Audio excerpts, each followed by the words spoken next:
2018 was a rather eventful year for the Ministry of Industry, Commerce, Agriculture and Fisheries. The agriculture sector experienced a 0.7% growth in the July to September quarter. Live lobsters as well as marijuana oils were exported and several policies tabled. Here are the highlights, starting with agriculture.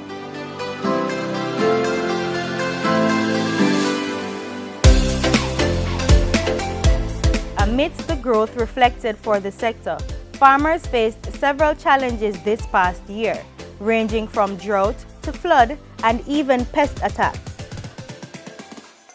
Government was quick to assist these farmers in getting back on their feet.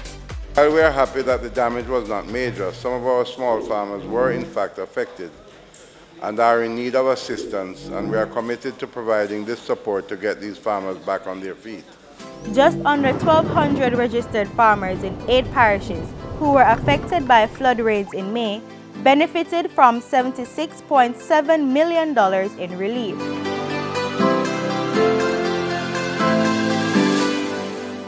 Another 300 in Portland received $55 million to assist with farming inputs, infrastructure, and rehabilitation work. Farm roads in St. Tullis and Alvey in South Manchester were repaired to the tune of $12 million. We wanted to make sure that the farmers in this area had transport going where they could be able to get out their produce at a reasonable cost. Over in St. Catherine and Clarendon, $52 million were spent to upgrade irrigation systems.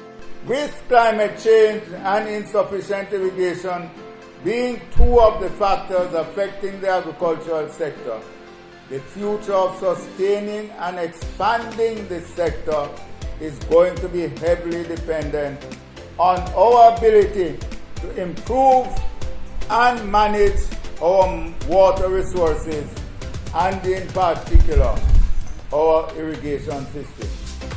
In efforts to boost coffee production, over 28,000 bags of newly formulated fertilizers were presented to farmers.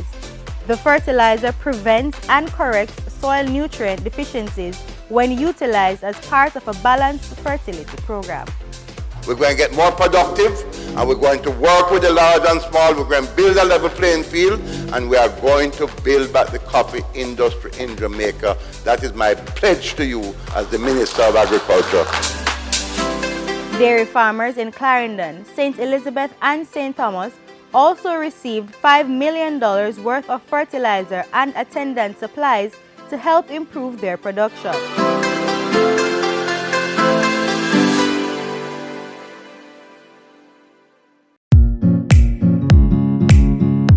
The Agriculture Ministry was also successful in repurchasing 18,000 hectares of land from Pan-Caribbean Sugar Company. It is these lands that we will actively promote large investors to engage in onion production, fruit tree orchards, exotic crops whose production can make a qualitative difference. Later in the year, Bodo's Research Station in St. Catherine received upgrades to its seed station and dairy units. The piggery unit is also being upgraded to first world standards to produce genetic material for high-quality pork. The facility also received a silo packer machine valued at $16,000 US.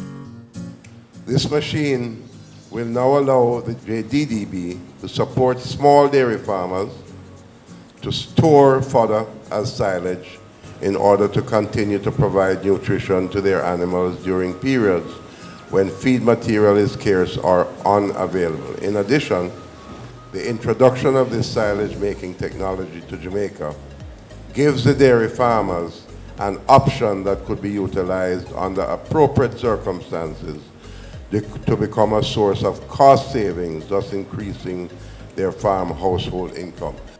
To top things off, the Veterinary Services Diagnostic Laboratory received ISO 1725 accreditation.